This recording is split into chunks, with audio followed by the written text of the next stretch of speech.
Doctor Harish Kumar Singh. आज के इस व्याख्यान में पूर्व में जो मैंने व्याख्यान खास करके मौर्य काल तक दिया था उसी को उसके बाद की स्थितियों को हम आगे बढ़ाएंगे। मौर्योत्तर काल में जैसे हमने देखा था कि मौर्य साम्राज्य के पतन के बाद उसी की पृष्ठभूमि में 3 देशी राज उत्तर भारत में और सातवाहन जो है दक्षिण भारत में पनपा, लेकिन बहुत लंबे वक्त तक ये देशी राज्य काम नहीं कर पाए, इनका भी पतन हुआ। और इसी पृष्ठभूमि पर फिर विदेशों से आक्रमण हुआ, यूनानियों का हुआ, शकों का हुआ, और शकों के बाद कुषाणों का आक्रमण हुआ। 3री शताब्दी एडी तक आते आते उत्तर भारत में एक और जहां पर कुषाण साम्राज्य था जो पतन के कगार पर पहुंचा था, तो सातवाहन के कुछ शाखाएं दक्षिण भारत में खास करके विंध्य के क्षेत्र में शासन कर रही थी। आज हम आपके साथ ये देखेंगे कि गुप्त साम्राज्य के उदय, विस्तार और पतन की प्रक्रियाओं पर हम व्यापक चर्चा करेंगे। हम देखेंगे कि किस तरह से कुषाणों के सामंत के रूप में गुप्त के वंशज थे और श्रीगुप्त ने एक साम्राज्य की स्थापना की, लेकिन वास्तविक संस्थापक के रूप में हम चंद्रगुप्त विक्रमादित्य को देखते हैं। हम ये देखेंगे आज के इस व्याख्यान में कि गुप्तों के प्रशासनिक तंत्र, कृषि, शिल्प, उत्पादन एवं व्यापार के संदर्भ में उनकी आर्थिक परिस्थितियां क्या थी, जिनकी वजह से करीब 300 वर्षों के लंबे शासनकाल में गुप्त साम्राज्य अपनी पराकाष्ठा, वैभव को प्राप्त किया। हम आज ये भी देखेंगे कि 5वीं 6वीं एडी आते आते उत्तर भारत की राजनीतिक के केंद्र में कैसे रिक्तता आती है और उसके पाटलिपुत्र की जगह पर, मगध की जगह पर खास करके आकर के कन्नौज एक प्रशासन का प्रमुख केंद्र बनता है। तो सबसे पहले हम देखते हैं कि उत्तर भारत की ये राजनीतिक पृष्ठभूमि क्या थी जिसमें गुप्त साम्राज्य का उदय हो रहा है करीब 319 एडी के आसपास। तो पहली चीज तो ये कि पश्चिमोत्तर भारत में मौर्योत्तर काल में उत्तर में कुषाण राज था और दक्षिण में सातवाहन राज था।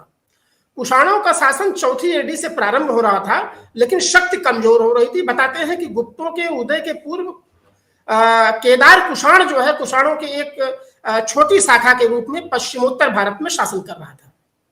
सातवाहन शासक 3री शताब्दी एडी तक दक्षिण भारत में शासन कर रहे थे। आशा यह है कि इस समय कोई एक बड़ी शक्ति नहीं थी और केंद्रीयकरण की जगह पर विकेंद्रीकरण की प्रक्रिया शुरू हो रही थी गुप्त के पूर्व तक, और इसी का फायदा उठाते हुए श्रीगुप्त ने एक बड़े साम्राज्य का निर्माण किया, मतलब पृष्ठभूमि डाली।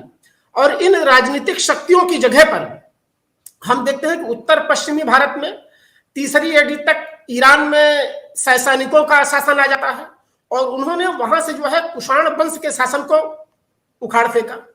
वह सैसानी धीरे धीरे भारत की तरफ बढ़ते हैं और ये कुषाण के वंशज जो है पश्चिमोत्तर की जगह उत्तर पश्चिम में ये एक छोटी शाखा के रूप में 3री एडी तक विद्यमान थे। ऐसे ही एक नागाओं की शाखाएं थी जो कुषाणों की पृष्ठभूमि पर सौराष्ट्र के आसपास शासन कर रही थी। पश्चिम में हम वाकाटक शक्ति को देखते हैं जिसका संस्थापक विंध्य शक्ति था और इसने लंबे वक्त तक शासन किया। बाद में गुप्त साम्राज्य के शासकों से इसके वैवाहिक संबंध भी स्थापित होते हैं। और दक्षिण में हम देखते हैं कि सातवाहन के पतन के पश्चात कर्नाटक में कदम्ब शासन आता है और उसी पृष्ठभूमि में पल्लव वंश आता है जिसके इतिहास को जानने के लिए पर्याप्त पुरातात्विक और साहित्यिक स्रोत इतिहास में विद्यमान है।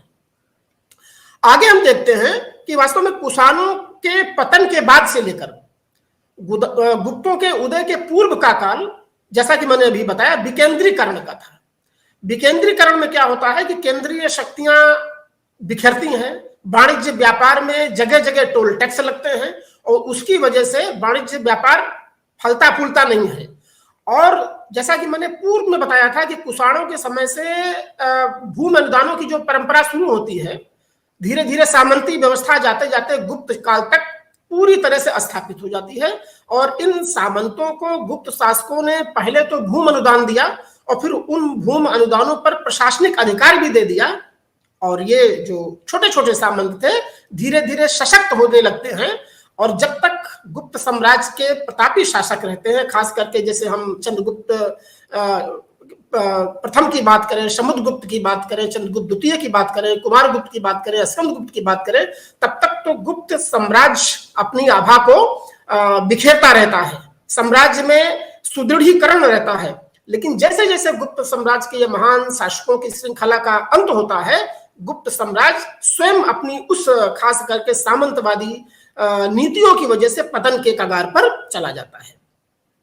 अगर हम गुप्त वंशावली की बात करें तो गुप्त शासकों की वंशावली का जो पुरातात्विक साक्ष्य है, एक तो प्रयाग प्रशस्त है जिसके बारे में भी चर्चा करेंगे हम, चंपू काव्य शैली में है, समुद्रगुप्त का था ये। इसमें गुप्त वंश के समुद्रगुप्त के पूर्व के शासकों के बारे में विवरण मिलता है। दूसरा महत्वपूर्ण स्रोत स्कंदगुप्त का भीतरी स्तंभ लेख है, जिसमें गुप्त वंश की शुरुआत से लेकर के और स्कंदगुप्त तक गुप्त शासकों के नाम मिलते हैं।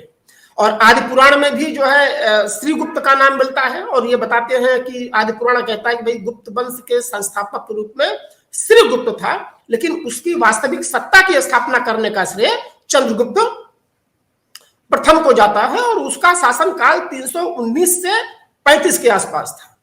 बताते हैं कि 319 में एक नए संवत की शुरुआत की, जिसको गुप्त संवत कहते हैं, और मुद्रा साक्ष्य से जो है एक मुद्रा मिली है चंद्रगुप्त प्रथम की, और उसमें लक्षप राजकुमारी के साथ वैवाहिक संबंधों की पुष्टि होती है।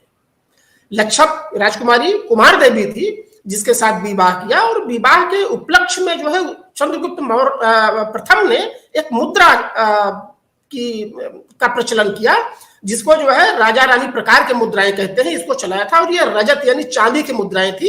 एक बहुत बड़ा साक्ष्य है खास करके चंद्रगुप्त फर्स्ट के समय का। चंद्रगुप्त के बाद समुद्रगुप्त शासन में आते हैं, और समुद्रगुप्त का शासनकाल 335 से 375 एडी के आसपास का है। समुद्रगुप्त के बारे में जानकारी का सबसे अहम जो स्रोत है वो प्रयाग प्रशस्ति है। आपको बताते चले कि वो प्रयाग प्रशस्ति अशोक के ही स्तंभ लेख पर है, और समुद्रगुप्त के दरबारी हरिशण ने इसको चंपू काव्य शैली में लिखा है। वास्तव में एक तरह से ये चारण काव्य विधा में लिखा गया है, और इसमें समुद्रगुप्त की उत्तर और दक्षिण विजयों के साथ साथ उसके पराक्रम का विशद विवरण मिलता है। संस्कृत भाषा में ये लेख लिखा गया है, और इसमें इस प्रयाग प्रशस्ति में हरिशण समुद्रगुप्त को 2 उपाधियों से विभूषित करता है। वो धरणबंध की उपाधि लेता है, पूरी पृथ्वी को धारण करना। दूसरी उसकी चिर परिचित जो नीति थी, खास करके दक्षिण की ग्रहण मोक्षानुग्रह की थी।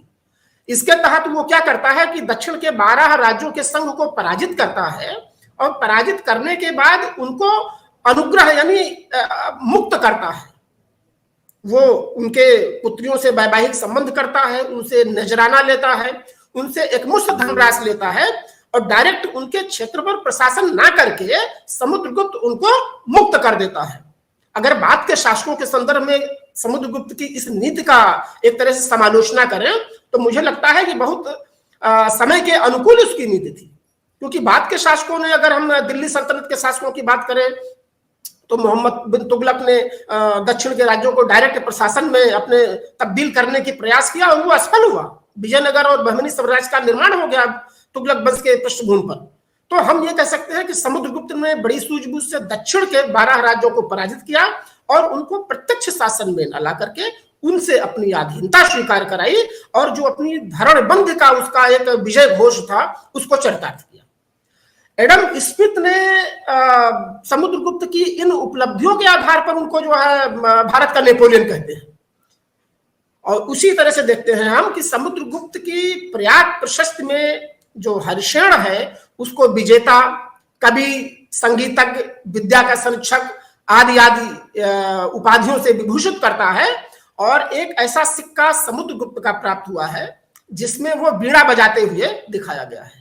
आपको बता दें कि गरुण जो है एक प्रमुख आराध्य देवता थे गुप्त साम्राज्य के, और तमाम गुप्त साम्राज्य के सिक्कों पर जो है, खास करके समुद्र के सिक्कों पर उनके चित्रों का अंकन हुआ है।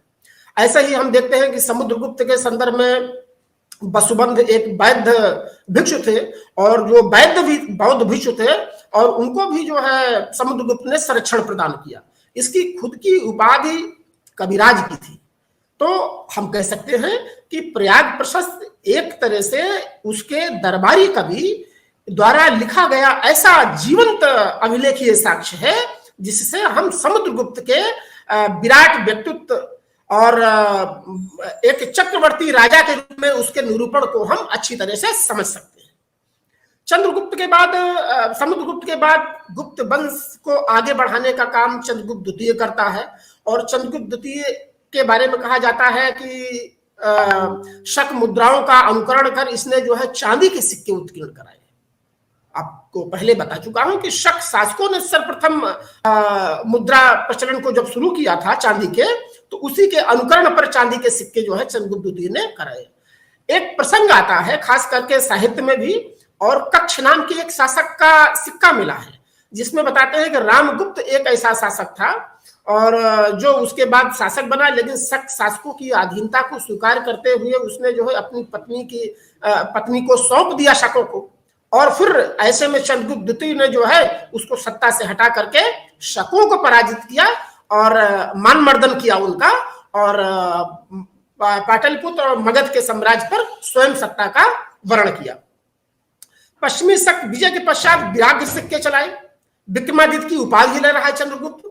यह विक्रमादित्य की उपाधि लेने का आशय यह है कि चंद्रगुप्त जो है अपने उस पुराने विक्रमादित्य की शासक के समतुल्य अपने को रखता है और वो पूरी तरह से गुप्त वंश को स्थापित करने में सफल रहा है।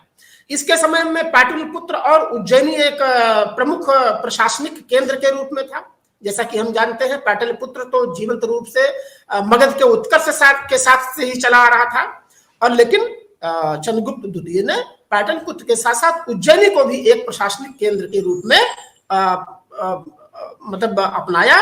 और हम देखते हैं कि उज्जैनी और पाटल के पुत्र के बीच में करीब 1500 किलोमीटर का जो अंतराल है, इससे हम समझ सकते हैं कि चंद्रगुप्त द्वितीय का साम्राज्य विस्तार काफी लंबा था। तीसरी चीज हम देखते हैं कि चंद्रगुप्त द्वितीय के बाद समुद्रगुप्त जो है शासन में आते हैं, और समुद्रगुप्त का जो चंद्रगुप्त द्वितीय के बाद जो है कुमारगुप्त शासन में आते हैं, और कुमारगुप्त का एक अन्य नाम महेंद्रादित्य था। 415 से 454 एडी के आसपास कुमारगुप्त का शासनकाल था, और कुमारगुप्त का एक सबसे महत्वपूर्ण जो इसके शासन के समय की बात है कि इसी का एक अभिलेख 62 से प्राप्त हुआ है, और उसमें भी जो है गुप्त शासकों की वंशावली जो है खास करके कुमारगुप्त तक अंकित है। तो इसके पहले जो प्रयाग प्रशस्ति है और कुमारगुप्त, इन दोनों अभिलेखों का मिलान करके हम एक निश्चित कालक्रम खास करके गुप्त वंश के शासकों का निकाल सकते हैं। ये हमें हमारे मतलब ऐतिहासिक ज्ञान के लिए बहुत जरूरी स्रोत है। तीसरी चीज, कुमारगुप्त का एक अन्य अभिलेख मंदसौर से मिला है, जो दरअसल कुमारगुप्त का दरबारी था वत्स भट्ट, उसने जो है इस लेख को लिखा है। उसमें वो जो है कुमारगुप्त के सुव्यवस्थित शासन का विवरण देता है। वो कुमारगुप्त के बारे में बताता है कि कुमारगुप्त ने उत्तर और दक्षिण में एक गुप्त साम्राज्य की आभा को फैलाया। ऐसा विवरण मंदसौर के अभिलेख में उसके प्रधानमंत्री, उसके दरबारी वत्स भट्ट ने देता है। वो वहीं पर लिखता है कि कुमारगुप्त ने अश्वमेध यज्ञ किया, सिक्कों पर वरुण के स्थान पर मयूर की आकृति को अंकित कराया। आपको बताते चले कि वरुण जो है एक तरह से पुरुष देवता थे, तो मयूर जो है उनकी पत्नी के रूप में, एक देवी के रूप में उनको आकृति दिया गया। तो यहां तक आते आते जो है ये बदलाव गुप्त साम्राज्य में दिख रहा है। हम देख रहे हैं कि गुप्त वंश के शासकों ने अश्वमेध यज्ञ किया। अब अश्वमेध यज्ञ से हम ये समझ सकते हैं कहीं ना कहीं गुप्त वंश में ब्राह्मण धर्म का बोलबाला है, मतलब वर्ण व्यवस्था को हूबहू लागू करना और वैदिक वांग्मय का संरक्षण करना, ये सब जो है गुप्त शासकों ने किया। तो हम कह सकते हैं कि गुप्त साम्राज्य में आते आते ब्राह्मण धर्म का एक तरह से उत्थान का समय आ रहा है। कुमारगुप्त की एक सबसे अहम बात है इसके समय की नालंदा विश्वविद्यालय की स्थापना। हम सभी जानते हैं कि बिहार में नालंदा विश्वविद्यालय है और कुमार गुप्त ने जो है इसकी स्थापना की थी। ये वास्तव में उस समय कि समकालीन दुनिया में सबसे श्रेष्ठ विश्वविद्यालय था, जहां पर श्याम, मलाया, कंबोडिया, विदेशों से जो है छात्र यहां पर आते थे और शिक्षा ग्रहण करते थे। इसका परिसर आज भी जीर्ण शीर्ण रूप में उत्खनन से प्राप्त हुआ है और आर्कियोलॉजिकल सर्वे ऑफ इंडिया ने इसको संरक्षित किया है। बताते हैं यहाँ पर 300 कमरे थे, 9 मंजिला एक विशाल पुस्तकालय था। और कालक्रम में जाते जाते जब भारत में तुर्कों की सत्ता की स्थापना हुई तो बख्तियार खिलजी जो है सवार होते हुए नदिया वंश को ध्वस्त करने के लिए बढ़ा और उसको संभवतः कोई राजमहल समझा होगा और 1193 के आसपास नालंदा विश्वविद्यालय को आग लगा करके ध्वस्त कर दिया। बताते हैं कि बौद्ध साहित्य से भरा पड़ा था नालंदा विश्वविद्यालय। नालंदा विश्वविद्यालय में शोध के साथ साथ जो है तमाम तरह की विधाओं में ज्ञान दिया जाता था। वह सब कुछ एकाएक तुर्कों के आक्रमण के पश्चात ध्वस्त हो जाता है और इतिहास में लिखा मिलता है कि नालंदा विश्वविद्यालय को संरक्षण के तौर पर हर्षवर्धन ने कुछ भूमि अनुदान दिया। खास करके वहां पर जो बच्चे रहते थे अंतःवासी हुआ करते थे, उनके रहने का खाने का पूरा का प्रबंध होता था। धर्मपाल ने उसको भूमि अनुदान दिया। वसुबंधु, धर्मकीर्ति और नागार्जुन यहाँ के छात्र हैं। नागार्जुन तो बहुत बड़े बौद्ध विद्वान थे जिन्होंने शून्यवाद की कंसेप्ट को इजाद किया और महान बौद्ध दार्शनिक थे, वो भी वहां से छात्र हैं। और सबसे बड़ी बात है कि ह्वेनसांग जो हर्षवर्धन के समय पर भारत आता है, वो नालंदा विश्वविद्यालय जाता है और वहां पर बौद्ध पांडुलिपियों को वो संग्रहित करता है, वहां वो पढ़ता है रह करके। तो हर्षवर्धन के दस्तावेज से भी जो है नालंदा के खास करके पठन पाठन और उसका खर्च कैसे चलता था और किन किन विषयों में उपाधियां दी जाती थी, ये सारी जानकारी हमको मिलती है। और नालंदा विश्वविद्यालय पूरी तरह से धार्मिक अनुदानों से उस समय के अगल बगल के क्षेत्र में जो राजा राज करते थे उनके द्वारा जो अनुदान दिया गया था, जैसे बताते हैं कि 100 ग्रामों का अनुदान हर्षवर्धन ने दिया, 200 ग्रामों का अनुदान धर्मपाल ने दिया। अब इन अनुदानों से जो अधिशेष आता था उससे जो है यह महाविद्यालय चलता था, यह विश्वविद्यालय चलता था। अस्कंद गुप्त की बात करें तो अस्कंद गुप्त तक जाते जाते गुप्त शक्ति में थोड़ा सा ह्रास दिखता है और उसके बाद तो गुप्त शक्ति का पतन भी शुरू हो जाता है। 455 से लेकर के 467 एडी तक जो है अस्कंद गुप्त का शासनकाल था। और इसके शासनकाल की प्रमुख विशेषता क्या थी, विशेषता क्या डिमेरिट कह सकते हैं कि हूणों का आक्रमण प्रारंभ हो जाता है। हूण लोग भारी संख्या में पश्चिमोत्तर सीमा प्रांत से आक्रमण करते हैं, जिसको सुरक्षित रखने के लिए अस्कंद गुप्त को अपनी पूरी प्रशासनिक मशीनरी लगा देनी पड़ रही है। अस्कंद गुप्त के बारे में एक और दस्तावेज मिलता है, खास करके अभिलेखीय प्रमाण मिलता है, वो जूनागढ़ का अभिलेख है जिसमें वो बताता है कि सुदर्शन झील का निर्माण अस्कंद गुप्त ने कराया। उस समय सुदर्शन सौराष्ट्र के जो उनके गवर्नर थे प्रणदत्त, उनके पुत्र चक्रपालित ने जो है उस झील का निर्माण कराया। अब मैं बताता चलता हूं आपको कि रुद्रदामन का एक जो अभिलेख है जूनागढ़ का, उसमें रुद्रदामन खुद दावा करता है कि जब जल में रिसाव होने लगा, बांध का झील का पानी गिरने लगा, तो मैंने स्वयं उसकी मरम्मत कराई।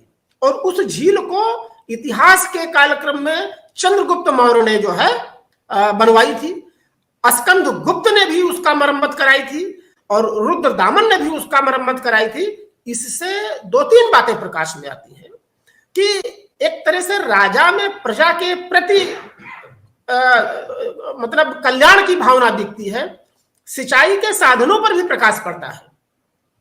राजतंत्र की तरफ से प्रजा को कृषि हेतु मतलब झीलों का निर्माण, ये एक तरह से अभिलेखीय दस्तावेज इसको पुष्ट करता है।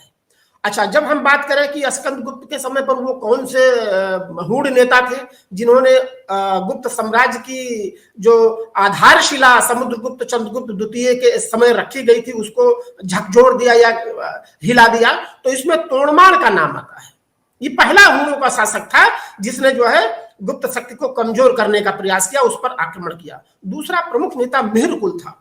जो भारत के खास करके आंतरिक भागों पर वो आक्रमण करता है और गुप्त साम्राज्य को पतन की तरफ धकेल देता है। अगर हम बात करें मतलब श्रीगुप्त, चंद्रगुप्त प्रथम, समुद्रगुप्त, चंद्रगुप्त द्वितीय, कुमारगुप्त और स्कंदगुप्त के बाद ये गुप्त शख्स में एक तरह से ह्रास दिखता है और उस ह्रास के दौर में ही हमें ये देखना है कि उनका आखिर प्रशासन कैसा चलता था। अपने आभा के समय पर गुप्त शासन क्यों स्वर्ण काल कहा गया, उनकी विज्ञान की क्या उपलब्धियां थी, उनकी साहित्य क्या उपलब्धियां थी और उनका प्रशासन किस तरह से था, केंद्रीकृत था या विकेंद्रीकृत था, इस चीजों को हम देखने का प्रयास करते हैं। तो सबसे अहम है कि गुप्त युग से ही विकेंद्रीकरण की शुरुआत होती है। विकेंद्रीकरण में खास करके क्षेत्रीय जो तत्व होते हैं उनमें उभार आ जाता है। जब केंद्रीकृत राज होता है तो वाणिज्य व्यापार अपने आप फलता फूलता है, जगह जगह टोल टैक्स, चुंगी टैक्स नहीं होते हैं, बल्कि जब विकेंद्रीकरण हो जाता है तो हर राज्य अपनी सीमा पर जो है टोल टैक्स, चुंगी टैक्स लगाता है, जिससे वाणिज्य व्यापार की गतिविधियां कहीं न कहीं हतोत्साहित होती हैं। गुप्त काल के बाद, गुप्त काल के अंतिम समय में हम देखते हैं विकेंद्रीकरण की शुरुआत हो जाती है। यह प्रशासन का एक तरह से अहम बिंदु देता है। दूसरी चीज, गुप्त काल के जो शासक थे वो बड़ी बड़ी उपाधियां लेते हैं। महाराजा धीराज की उपाधि ले रहे हैं, परम भट्टारक जैसी उपाधियां ले रहे हैं। राजपद वंशानुगत था। वंशानुगत होने के बावजूद ज्येष्ठ पुत्र के उत्तराधिकार का कोई स्पष्ट विवरण नहीं मिलता है, क्योंकि यदा कदा गुप्त युवराजों ने जो है सत्ता के लिए संघर्ष भी किया। चंद्रगुप्त द्वितीय के बारे में भी विवरण मिलता है कि उसने अपने भाई काच्च की जो है हत्या करके या उसको सत्ता से बेदखल करके सत्ता प्राप्त किया। उसी तरह से राज सत्ता की देवी के रूप में लक्ष्मी और विष्णु की पत्नी को एक महत्व दिया जा रहा है। सबसे बड़ी बात है कि राजा जो है वो अपनी प्रजा के कल्याण के प्रति उत्सुक है और वर्णाश्रम व्यवस्था का रक्षक है। ये बात हम गुप्त प्रशासन में देख रहे हैं कि राज प्रसाद का, राज तत्व का प्रमुख कार्य है वर्णाश्रम व्यवस्था को की रक्षा करना। और संस्कृत एक अहम भाषा के रूप में गुप्त शासन में उभर के आ रही है। हमने अभी चर्चा करी कि समुद्रगुप्त की प्रयाग प्रशस्त ही संस्कृत भाषा में है। तो एक तरह से संस्कृत एक अहम भाषा के रूप में गुप्त साम्राज्य में उभर करके आ रही है। मजे की बात है कि गुप्त के पूर्व जो बौद्ध और जैन ग्रंथ पाली और प्राकृत भाषा में लिखे जा रहे थे, उनमें भी संस्कृत में ग्रंथों की रचना हो रही है। प्रशासन की छोटी इकाई केंद्र के अलावा प्रांत होता था, उसको भुक्त कहा जाता था। भुक्तियों का विभाजन विषय में होता था और विषय के नीचे ग्राम होते थे और ग्राम के अधिकारियों को ग्रामिक कहा जाता था। नगर प्रशासन भी एक प्रशासनिक हायरार्की में था, जिसमें मुख्य अधिकारी पुरपाल था, नगर रक्षक होते थे, नगरपति होते थे और भुक्तियों के प्रशासन में बड़े बड़े कुमारामात्य की नियुक्ति की जाती थी। ऐसे ही न्याय व्यवस्था को देखें तो पूरे के पूरे गुप्त राज्य में न्याय व्यवस्था के सर्वोच्च केंद्र पर राजा होता था, लेकिन उसके नीचे न्यायाधीश थे और न्यायाधीश में न्यायालय भी चार तरह के होते थे। जैसे राजा का न्यायालय होता था, दूसरे स्तर पर पुग होता था, तीसरे स्तर पर श्रेणी होता था, चौथे स्तर पर कुल की बात जो है ऐतिहासिक दस्तावेजों में दिखती है। प्रमुख न्यायिक अधिकारियों के रूप में हम देखते हैं कि दंडनायक होते थे, महादंडनायक होते थे, सर्वदंडनायक होते थे, ये न्यायाधीश होते थे।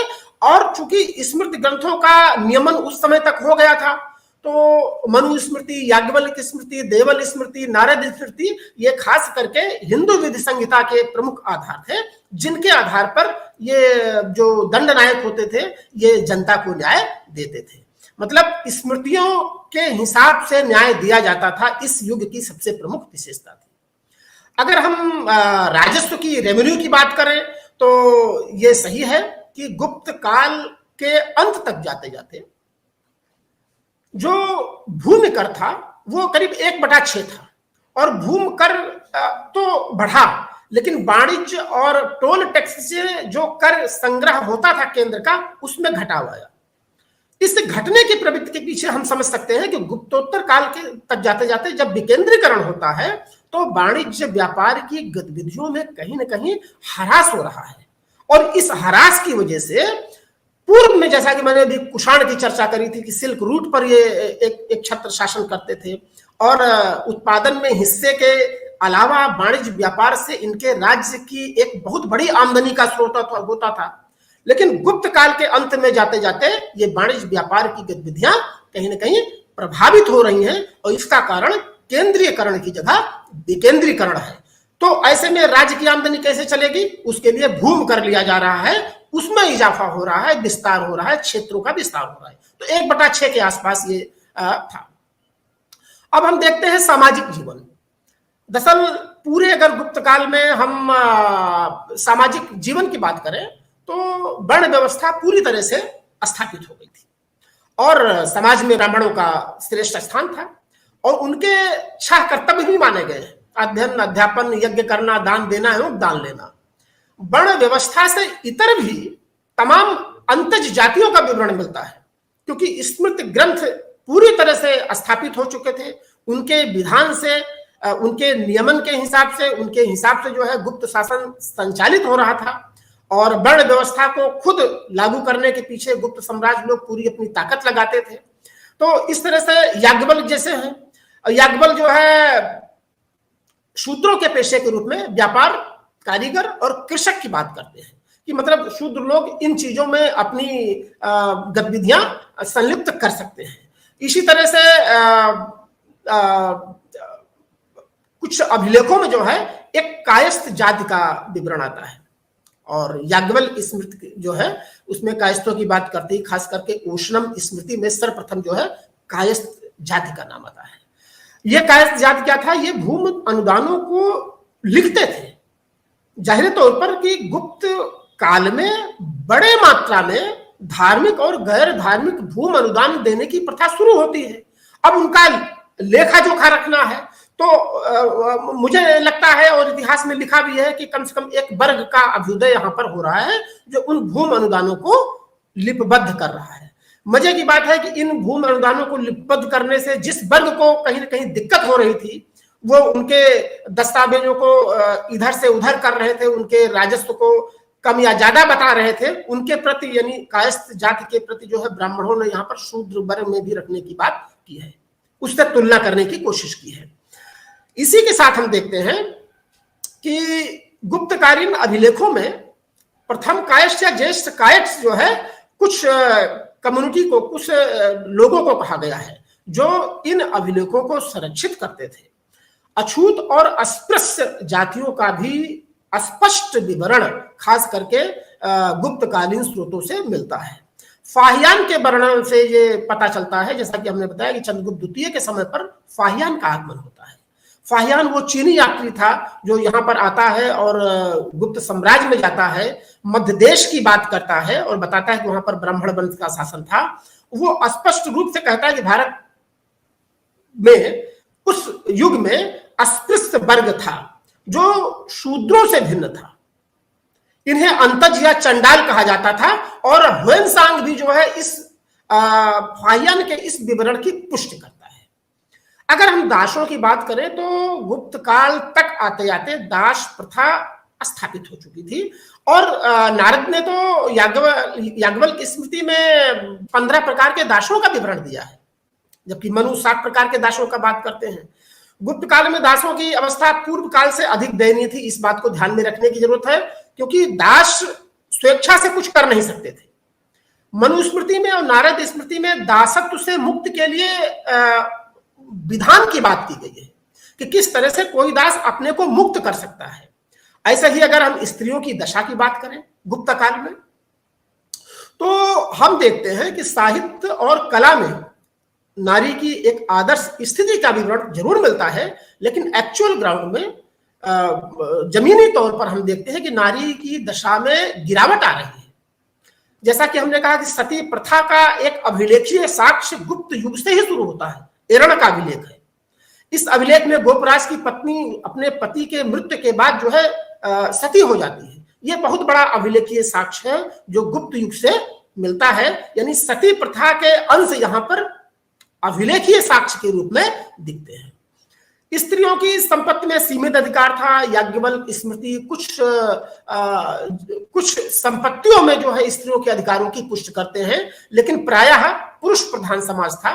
और जब स्त्री शिक्षा की बात करते हैं तो अमरकोश में खास करके स्त्री शिक्षिकाओं के लिए उपाध्याया, उपाध्येय और आचार्य शब्द का विवरण दिया गया है।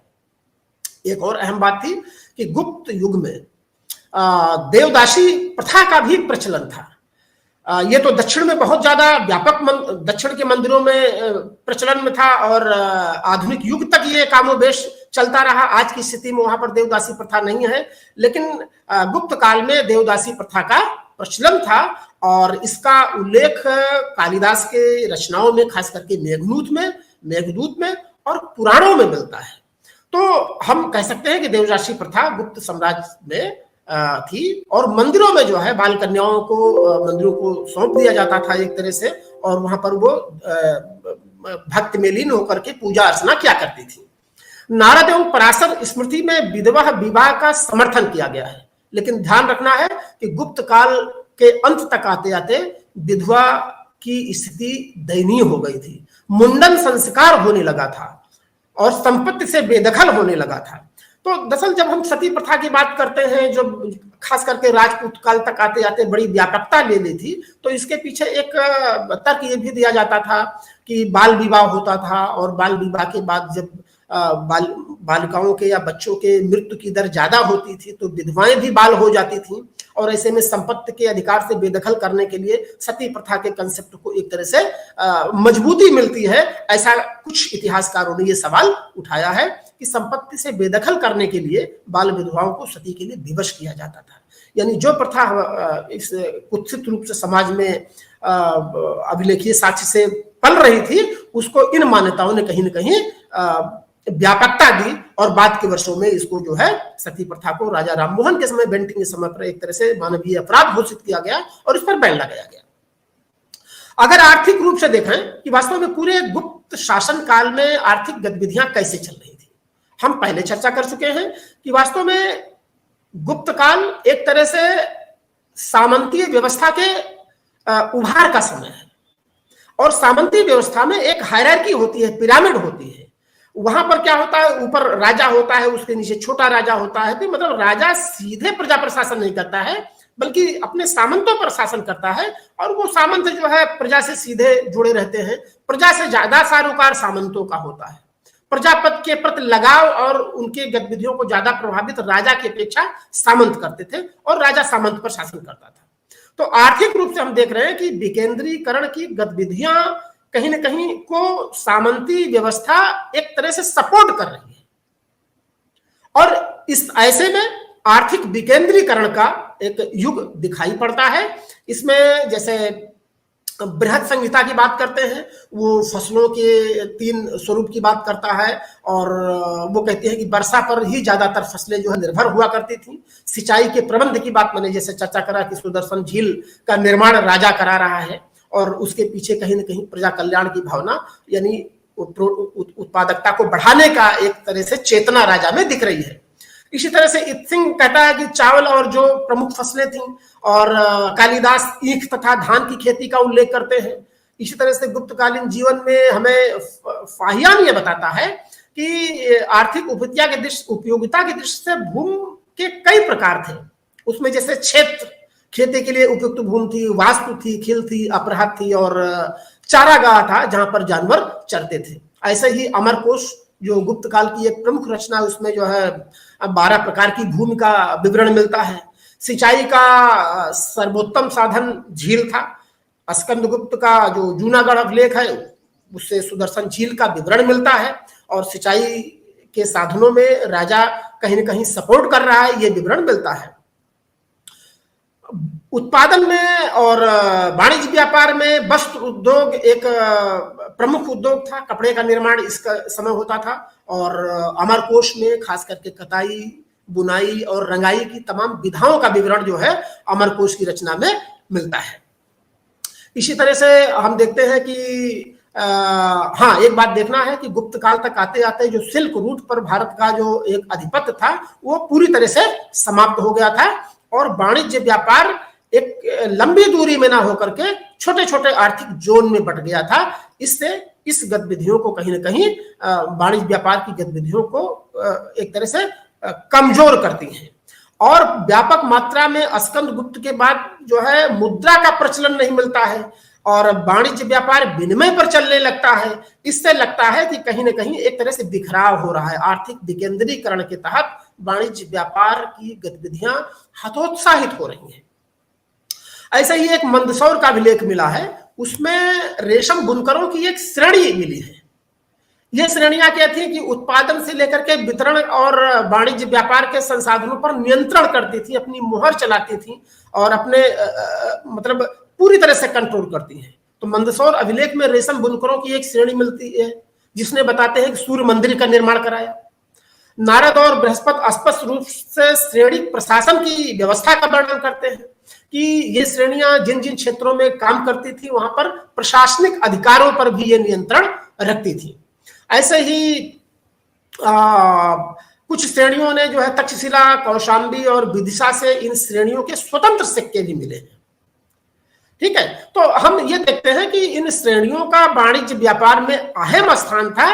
राज्य काज से संबंधित लोग इस पर नियंत्रण नहीं करते थे, बल्कि ये स्वतंत्र रूप से अपना वाणिज्य व्यापार करती थी, अपने सिक्के भी ये चलाती थी। और मंदसौर अभिलेख में ही रेशम बुनकरों की एक श्रेणी को जो है धर्मदाय के रूप में प्रदत्त उल्लेख किया गया है कि ये धर्मदायी संस्था थी। ऐसे ही हम कुलिक निगम की बात करते हैं जो मतलब शासवाह चलते थे, लंबे लंबे कारवां चलते थे और वो कारवां जो है लंबी दूरी के माध्यम से वस्तुओं को एक स्थान से दूसरे स्थान पर लेके जाते थे। गुप्त शासकों ने स्वर्ण मुद्राएं भी चलाई, चांदी के सिक्कों भी चलाए और लेकिन धीरे धीरे स्कंदगुप्त तक जाते जाते इन सिक्कों में खोट दिखती है। सिक्कों में मिलावट से यह पता चलता है कि कहीं ना कहीं जो शासन प्रशासन है उसकी वाणिज्य व्यापार की गतिविधियां हतोत्साहित हो रही हैं। तभी शुद्ध सोने की जगह पर मिलावटी सिक्कों का प्रचलन चल रहा है। फाहियान स्पष्ट रूप से विनिमय में कौड़ियों का उपयोग का प्रचलन करता है। ये कौड़ियां क्या थी? ये दरअसल मुद्रा का ही एक रूप थी और जो विनिमय में ये आदान प्रदान में मतलब जो है उपयुक्त की जाती थी। ऐसे ही एक कुमार गुप्त का एक अभिलेख मिला है जिसमें पट्टवा श्रेणी का विवरण मिलता है।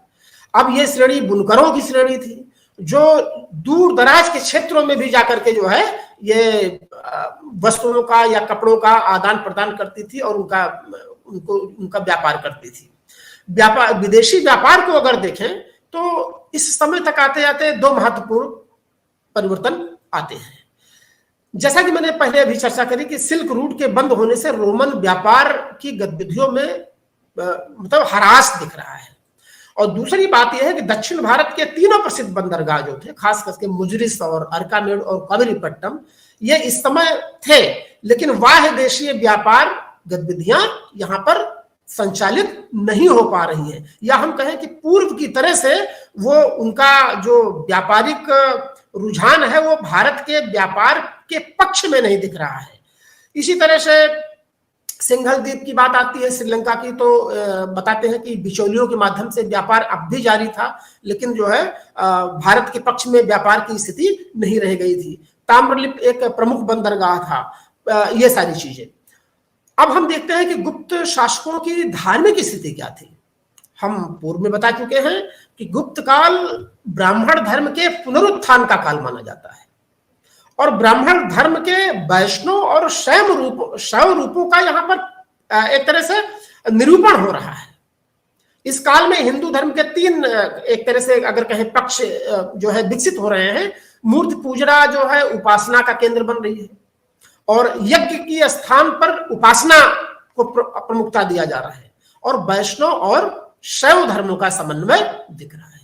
अगर इतिहास में गुप्तों के पूर्व की स्थिति को हम देखें तो दरअसल कुषाणों के समय पर देव मूर्तियों की स्थापना होती थी। हमने चर्चा करा था कि भाई चीन के संपर्क में आकर के कुषाण शासकों ने जो है देव मूर्तियों की स्थापना की थी, लेकिन गुप्त काल तक आते आते पूरी तरह से मूर्ति जो है उपासना का केंद्र बिंदु बन गई और मूर्तियों की स्थापना के लिए गर्भगृह स्थापित किया जा रहा है, मंदिर बन रहे हैं और उसमें प्राण प्रतिष्ठा हो रही है, और यज्ञ की जगह पर उपासना पद्धति ले लिया। जैसा गीता में जो है वैष्णव और अवतारवाद का जो कंसेप्ट है वो पूरी तरह से गुप्त काल के धार्मिक मनोवृत्ति में दिखता है, और वैष्णव और शैव धर्मों का समन्वय यहां पर दिख रहा है। तो हिंदू धर्म के जो प्रमुख दो संप्रदाय थे, खास करके वैष्णव और शैव, तो वैष्णव तो गुप्त राजाओं का राजाश्रय प्रदान किया। आप देखते हैं कि विष्णु की मूर्ति और समुद्रगुप्त खुद जो है वीणा वादन करते हुए अपने को दिखाता है। ऐसे ही मैत्रेयी की जो है लक्ष्मी की मूर्ति बन रही है। परम भागवत धर्म को जो है विशेष स्थान खास करके इस गुप्त काल के धार्मिक मान्यताओं में स्थान मिल रहा है। और चंद्रगुप्त तथा समुद्रगुप्त के सिक्कों पर विष्णु के वाहन गरुड़ का अंकन हो रहा है। गरुड़ मुद्रा के उदाहरण गाजीपुर जिले के भितरी नामक स्थान से प्राप्त होते हैं। भगवत गीता में जिस वैष्णव धर्म का प्रतिपादन हुआ है, अवतारवाद का जो उपदेश मिलता है, वह गुप्त शासकों ने उसको स्वीकार किया। स्कंद गुप्त के जूनागढ़ अभिलेख में गुप्त का एरण अभिलेख मिलता है, और यहां पर जो है विष्णु की स्तुति दिखाई जा रही है। हम कह सकते हैं कि गुप्त काल में वैष्णव धर्म संबंधी सबसे महत्वपूर्ण जो अवशेष है देवगढ़ का दशावतार मंदिर है। झांसी में स्थित है ये। इसका पूर्व का नाम केशवपुर था, और दशावतार मंदिर में जो है भगवान विष्णु शेष सैया पर जो है विश्राम करते हुए उनका चित्रांकन किया गया है। कहने का मतलब कि वैष्णव देवताओं को मूर्ति के रूप में स्थापित करके और उसको भव्य मंदिर का स्वरूप देना गुप्तकालिक धर्म की प्रमुख विशेषता थी। अगर शैव धर्म की बात करें तो वो भी गुप्त काल में स्थापित हुआ, और खास करके इसमें शिव के दोनों रूपों का, मानव आकार का रूप और शिवलिंग के रूप में शिव की पूजा का प्रचलन गुप्त काल में दिखता है। तो हम कह सकते हैं कि हिंदू वांग्मय में जो त्रिमूर्ति का कंसेप्ट है, ब्रह्मा विष्णु महेश का, तो ये जो है गुप्त काल में आकर के स्थापित हो रही है, और त्रिमूर्ति के अंतर्गत ब्रह्मा विष्णु और महेश, जिसको शिव कहते हैं, इनकी पूजा का प्रचलन गुप्त काल में शुरू हो रहा है। अगर देखें हम तो गुप्त काल में वैष्णव और शैव धर्म को एक तरह से राजराश्रय मिल रहा है और हिंदू धर्म का पुनरुत्थान मिल रहा है, लेकिन इसके बावजूद कहीं भी बौद्ध धर्म के प्रति जो है तिरस्कार की भावना कहीं नहीं दिख रही है। क्योंकि फाहियान जब चंद्रगुप्त द्वितीय के समय पर यहाँ पर आता है तो अपने विवरण में वो लिख छोड़ता है वो कि नालंदा में एक प्रसिद्ध बौद्ध विहार थी, और इत सिंह जो है लिखता है कि यहाँ पर जो है गुप्त शासकों ने जो है भूमि अनुदान उसके संरक्षण के लिए दिया था। इसी तरह से माध्यमिक योगाचार के खास करके असंग ने जो है एक इस गुप्त काल में ही जो है योगाचार विज्ञानवाद की नींव डाली, जो बौद्ध धर्म का एक संप्रदाय था। और वसुबंध, मैत्रेय, नाय, दिन्नांग आदि महान दार्शनिक थे बौद्ध धर्म के, जो खास करके गुप्त शासकों के संरक्षण में ही फले फूले। और योगाचार दर्शन का तो गुप्त काल में अत्यधिक विकास हुआ, हम सभी जानते हैं। जैन धर्म जरूर कुछ सीमित क्षेत्रों तक सीमित था, जैसे कैहोम के लेख में जो है स्कंद गुप्त का काल में भद्र नामक एक जैन का विवरण मिलता है, जो 5 जैन तीर्थकरों की मूर्तियों की स्थापना करता है। अब सबसे महत्वपूर्ण है गुप्त काल का जो कला और साहित्य है, जिसके आधार पर आधुनिक लेखन में गुप्त काल को स्वर्ण काल भी कहा गया है। तो कला की और साहित्य की दृष्टि से भारतीय इसका इतिहास में गुप्त काल को हम स्वर्ण काल कह सकते हैं, क्योंकि स्थापत्य एवं चित्रकला के क्षेत्र में एक तरह से चरम का काल था। मंदिर निर्माण की कला का जन्म यहीं से हो रहा है। देव मूर्तियां तो कुषाण काल से जरूर बन रही थी, लेकिन मंदिर निर्माण कला का एक स्पष्ट नमूना खास करके देवगढ़ का जो दशावतार मंदिर है वहां पर दिख रहा है। और वैष्णव मूर्ति की स्थापना हो रही है। शिखर का पहला उदाहरण मंदिरों में ये दशावतार मंदिर है। शिखर युक्त मंदिरों का निर्माण गुप्त काल की सबसे महत्वपूर्ण विशेषता थी, और खास करके इस काल के मंदिरों में छोटी ईंटों और पत्थरों का प्रयोग किया गया था। भीतर गांव का मंदिर जो है बताते हैं कि लक्ष्मण मंदिर है, जो जहां पर ईंटों का प्रयोग किया गया है। इसी तरह से गुप्त काल में गुहा मंदिरों में ब्राह्मण गुहा मंदिर और बौद्ध गुहा मंदिर दोनों महत्वपूर्ण है। भूमरा का जो शिव मंदिर है, तिगवा का विष्णु मंदिर है, ऐसे ही देवगढ़ झांसी का दशावतार मंदिर है, उदयगिरी में विष्णु मंदिर है, भीतरी में ईंटों का मंदिर है, नालंदा में बौद्ध विहार की स्थापना हो रही है। ये सब जो है मतलब बौद्ध गुप्त स्थापत्य कला के अद्भुत नमूने हैं। और सबसे बड़ी बात है कि अजंता तथा बाघ की जो गुफाएं हैं उसमें गुप्त काल में खास करके अजंता में 16, 17 और 19 जो गुफाएं हैं, ये नंबर हैं, ये गुप्त काल की मानी जाती हैं कार्बन डेटिंग के आधार पर। और इनसे जो है पता चलता है कि गुप्त काल में ये कला अपने उत्कर्ष तक पहुंची थी। अजंता की गुफाएं महाराष्ट्र में स्थित हैं और इनकी संख्या करीब 27 के आसपास है। ऐसे ही गंगा और यमुना की मूर्ति का भी जो है इस समय पर चित्रांकन किया जाता है। बराह की प्रतिमा जो है धन्य विष्णु ने स्थापित किया, ये विवरण गुप्त काल में दिखाई पड़ता है। और अगर साहित्य की बात करें तो गुप्त काल में कालिदास एक महान विद्वान थे और जिन्होंने रघुवंशम, अभिज्ञान शकुंतलम जैसी महान रचनाएं लिखी और उसमें जो है गुप्त काल के जो शासक हैं उनका विशद विवरण छोड़ रखा है। तो इस दृश्य से भी जो है ये एक तरह से क्लासिकल यानी श्रेष्ठ युग दिखाई पड़ता है। विज्ञान के क्षेत्र में कई नाम हैं। गुप्त काल में देखा जाए तो शून्य के सिद्धांत का और दशमलव प्रणाली का विकास दिख रहा है। आर्यभट्ट ने सर्वप्रथम जो है शून्य के सिद्धांत का विवरण दिया। पृथ्वी अपनी धुरी पर रोटेट करती है, ये सबसे पहले आर्यभट्ट ने ही ये मान्यता दी थी और शून्य का आविष्कार आर्यभट्ट ने ही किया था। इसी तरह से प्रमुख गणितज्ञ में जो है बारामीर का नाम आता है, भास्कर प्रथम का नाम आता है, जिन्होंने जो है गुप्त काल के मतलब इन वैज्ञानिक उपलब्धियों को अहम स्थान दिया था। तो अगर हम कहें कि भाई गुप्त काल को स्वर्ण काल क्यों कहते हैं, तो अगर 3 चीजें ले लें। पहले प्रशासन ले लें कि प्रशासन के रूप में गुप्त काल के शासकों ने उत्तर और दक्षिण भारत के बृहद क्षेत्रों पर शासन किया। उत्तर भारत में ही राज्यों के संघ के साथ समुद्रगुप्त ने युद्ध किया और दक्षिण के शासकों को भी जो है 12 संघों को युद्ध में पराजित किया। और धरणबंदी और ग्रहण मोक्षानुग्रह, कृतस्य पृथ्वी विजय जैसी बड़ी बड़ी उपाधियां ये धारण कर रहे हैं। इसका आशय यह है कि गुप्त साम्राज्य के उत्कर्ष के समय पर इन शासकों ने एक बड़े क्षेत्र पर जो है शासन लागू किया और अपनी प्रशासनिक नीतियों को जमीनी स्तर पर लागू किया। अब इसका नतीजा क्या निकल रहा है कि इससे जो आर्थिक अधिशेष आ रहा है उससे गुप्त काल में, जैसे चंद्रगुप्त द्वितीय के समय में बताते हैं 9 दरबारी रत्न थे, उसमें जो है चिकित्सा से लेकर के विज्ञान से लेकर के लेखक और वो अंतरिक्ष शास्त्र के ज्ञाता सभी लोग थे। बारामीर थे, आर्यभट्ट थे, अमरकोश थे, इसी तरह से असंग थे, वसुबंध थे। तो इस तरह से तमाम लेखकों को राजाश्रय मिल रहा है। समुद्रगुप्त खुद अपने को कविराज कह रहा है। चंपू काव्य शैली का जो प्रयाग प्रशस्ति है वो जीवंत दस्तावेज है जो उसके एक महान राजा होने के लिए उसका खुद का साक्ष्य है।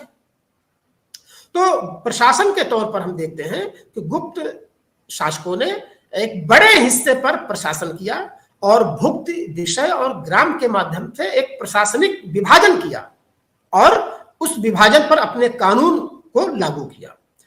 दूसरी बात हम देखते हैं कि साहित्य के क्षेत्र में ये उन्नत का समय है।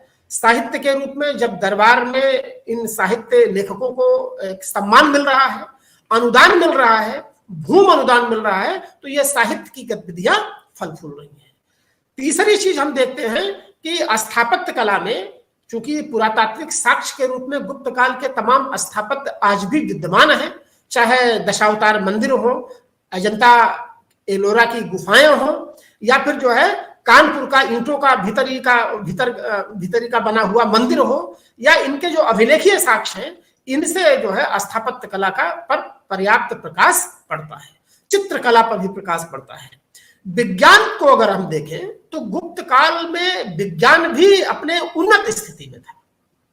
महौली का चंद्रलेख जो लौह स्तंभ में मिला है वो इसका जीता जागता उदाहरण है। उस पर लगी हुई पॉलिश अभी तक जीवंत है। और खुले आसमान में है लेकिन जंग नहीं लगी है, तो कहीं ना कहीं एक तरह से विज्ञान और तकनीक की जानकारी वहां पर लोगों को थी। अंतरिक्ष विज्ञान के क्षेत्र में, ज्योतिष के क्षेत्र में खास करके गुप्त काल जो है एक महान उपलब्धियों से भरा पड़ा है। तो हम कह सकते हैं कि ज्योतिष विज्ञान, अंतरिक्ष विज्ञान, स्थापत्य कला और विज्ञान, साहित्य, इन सब के आधार पर हम कह सकते हैं कि गुप्त काल जो है स्वर्ण काल के रूप में हमको दिखता है। उसी तरह से सामाजिक, आर्थिक और राजनीतिक स्थितियों को हम देखते हैं कि धीरे धीरे राजनीतिक रूप से गुप्त साम्राज्य के अंत तक जाते जाते विकेंद्रीकरण की शक्तियां हावी हो जाती हैं। और इस विकेंद्रीकरण की शक्ति के पीछे जो दो अहम चीजें काम कर रही थी, उसमें मुझे लगता है सर्वप्रथम सामंतवाद का इजाफा था। जैसे कि पूर्व के शासकों ने और फिर बाद में गुप्त शासकों ने भारी मात्रा में भूमि अनुदान दिया। पहले वो भूमि अनुदान सिर्फ उत्पादन में हिस्सा एक तरह से जीविकोपार्जन के लिए उस संबंधित ब्राह्मणों को या गांव लोगों को दिया जाता था, लेकिन ये भूमि अनुदान धीरे धीरे इस पर कानून व्यवस्था का अधिकार भी गुप्त शासकों ने सौंप दिया। इससे हम देखते हैं कि ये जो विकेंद्रीकरण की प्रवृत्ति है वो बढ़ती चली जाती है। ये सामंत धीरे धीरे जब प्रशासन भी करने लगे तो अपने क्षेत्र के से सीधे सारोकार हो गया, और बाद में जब कमजोर गुप्त शासक हुए तो उनको ये क्षेत्रीयता के मोह में आकर के केंद्रीय शक्ति को चुनौती देने लगे, और फिर गुप्त साम्राज्य का एक तरह से विघटन हुआ। आपको बताते चले कि गुप्त साम्राज्य की पृष्ठभूमि पर ही उत्तर भारत में हर्षवर्धन का उदय हो रहा है, यानी वर्धन साम्राज्य को उदय हो रहा है। और ये वर्धन साम्राज्य में हर्षवर्धन एक प्रमुख शासक था, जिसने जो है गुप्त साम्राज्य के विघटन के पश्चात उत्तरी भारत में एक राजनीतिक विकेंद्रीकरण के युग में एक कुछ समय के लिए, कुछ कालक्रम के लिए सत्ता का केंद्रीकरण किया। लेकिन वो केंद्रीकरण अब पाटलिपुत्र यानी मगध के से हट करके कन्नौज के आसपास आ जा रहा है। और हर्षवर्धन की पूर्व की राजधानी थानेश्वर थी, लेकिन बाद में जो है उसने कन्नौज को अपनी राजधानी बनाता है। 7वीं सदी तक आते आते पाटलिपुत्र का एक तरह से अवसान हो रहा है, और पाटलिपुत्र की आभा की जगह पर कन्नौज का उत्थान हो रहा है, क्योंकि गुप्त साम्राज्य पूरी तरह से बिखर चुका था। और उसके ही जीर्ण शीर्ण स्थान पर खास करके वर्धन वंश का साम्राज्य उत्तर भारत में कन्नौज को केंद्र बना करके आगे बढ़ रहा है। और कन्नौज यानी हर्षवर्धन के समय तक आते जाते पूरी तरह से सामंतवाद हावी हो गया था। हम कह सकते हैं कि हर्षवर्धन सबसे बड़ा सामंत था, और उसके बाद पिरामिडीय रूप से सामंतवाद की तमाम श्रेणियां काम कर रही थी। हर्ष के शासनकाल में जैसे बाणभट्ट है, तो बाणभट्ट पर्याप्त प्रकाश डालता है। नागानंद, रत्नावली, ये हर्ष की खुद की रचनाएं हैं, जिससे उसके युग पर प्रकाश पड़ता है। फाहियान हर्ष के दरबार में आया था, और प्रयाग मोक्ष परिषद जो हर्षवर्धन आयोजित करता था प्रयाग में, उसका वो जीवंत दर्शक था, और अपने विवरण में होनसांग इस बात को छोड़ रखा है। अगर हम हर्ष के साम्राज्य को नियमित करें तो हम देखते हैं कि कश्मीर को छोड़ करके नर्मदा नदी के तट में पूर्व से लेकर गंजाम से लेकर के पश्चिम में वल्लभी तक जो है हर्ष का क्षेत्र फैला था। और बताते हैं कि हर्ष ने चीन को भी अपने दूत भेजे। और हर्ष के विवरण में एक प्रसंग आता है कि हर्ष ने कश्मीर के शासक पर से युद्ध करके बुद्ध के दंत अवशेषों को प्राप्त किया, जबरन प्राप्त किया, बलपूर्वक प्राप्त किया।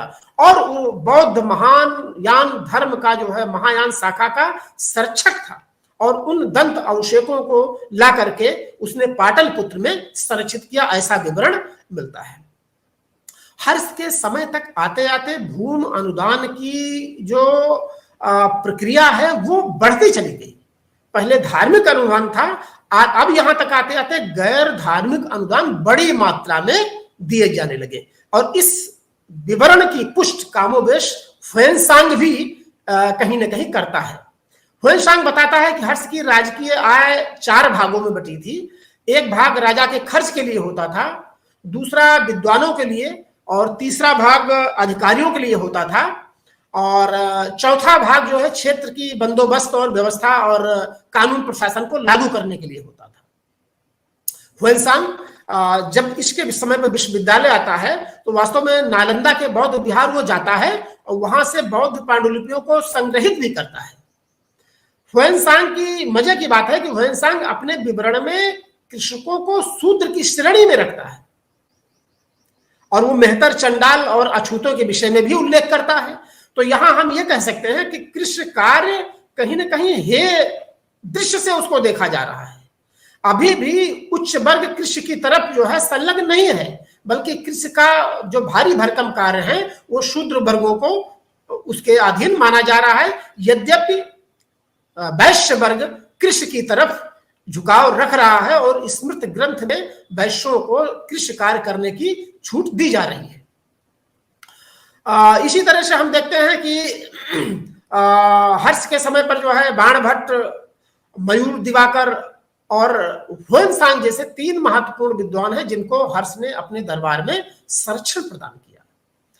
और ये बात सही है कि हर्ष ने दक्षिण में अपना साम्राज्य विस्तार नहीं किया है। क्यों? क्योंकि दक्षिण में बतापी का एक महान शासक था पुलकेशिन, और वो बतापी अभिलेख में लिख छोड़ा है कि मैंने हर्ष को एक युद्ध में जो है नर्मदा के तट पर पराजित किया और दक्षिण आने से उनको रोका। यद्यपि पुलकेशिन के इस विवरण का हर्ष और उसके दरबारी कवियों ने कहीं भी उल्लेख नहीं किया है, इसलिए इसको हूबहू मानना स्वीकार नहीं किया जा सकता। लेकिन हम इस निष्कर्ष पर पहुंचते हैं कि पुलकेशिन का बदामी का जो अभिलेख है वो कहीं न कहीं हर्ष की दक्षिण में विस्तार की मंशा पर रोक लगा रहा है। ये चीजें यहां से प्रमाणित हो रही हैं। और हर्ष के प्रशासन में अवंत युद्ध और शांति का अधिकारी होता था। ये विवरण जो है उस समकालीन साहित्य में मिलता है। जैसे हम कहते हैं सिंहनाथ एक सेनापति के रूप में था, कुंतल अश्वसेना का प्रधान था, स्कंदगुप्त जो है हस्त सेना का प्रधान हुआ करता है, सामंत और महाराज जो है नागरिक शासन के प्रमुख हुआ करते थे। वह सूर्य, शिव और बुद्ध का उपासक था। इस बात की जो है पर्याप्त साहित्यिक साक्ष्य मिलते हैं। महामोक्ष परिषद का आयोजन हर्ष के समय पर ही 5वीं महामोक्ष परिषद का आयोजन प्रयाग में होता है। और एक और बड़ी बात है कि समकालीन साहित्य में यह विवरण मिलता है कि मतलब हर्ष के समय पर प्रयाग में अपने जीवन का अंत करने के लिए तमाम सन्यासी जल समाधि लेते थे। जल समाधि से अपने जीवन का वो अंत करते थे। अब इस जो है अपने शरीर को अंत करने का, मोक्ष पाने का जो तरीका है उसको हम संलेषणा से भी तुलना कर सकते हैं, जो जैन धर्म का सिद्धांत था। तो हम देखते हैं कि हर्ष जो है गुप्तोत्तर काल के बाद हर्ष ने एक व्यापक हिस्से पर शासन किया और पाटलिपुत्र की जगह पर कन्नौज को एक राजधानी बनाया और वहां पर बौद्ध और खास करके ब्राह्मण धर्म दोनों अपने उत्थान की तरफ बढ़ रहे थे। नालंदा एक बौद्ध विहार और बौद्ध शिक्षा के केंद्र के रूप में स्थापित था तब तक, जिसका विवरण ह्वेनसांग और फाहियान दोनों देते हैं। लेकिन हर्ष के पतन के बाद ही उत्तर भारत में कन्नौज पर जो रिक्तता आई, उस शून्यता को भरने के लिए एक तरह से त्रिकोणात्मक संघर्ष होता है और उस त्रिकोणात्मक संघर्ष की चर्चा हम आगे करेंगे, जिसमें पाल, गुर्जर प्रतिहार और राष्ट्रकूट शासकों ने इस रिक्तता को भरने के लिए एक संघर्ष किया। और उस संघर्ष में हम देखते हैं कि कहीं ना कहीं प्रतिहार वंश के शासक विजयी दिखते हैं और फिर उत्तर भारत में एक तरह से राजपूत शासन काल का दौर होता है। पूरे उत्तर भारत में छोटे छोटे राजपूत राज्य स्थापित होते हैं। तो अगले लेक्चर में, अगले व्याख्यान में हम उत्तर भारत की इस खास करके पूर्व मध्यकाल की राजनीतिक दशा के साथ साथ दक्षिण भारत में चोल, चेर, पांड्य राज्यों के बारे में भी देखने का प्रयास करेंगे। धन्यवाद।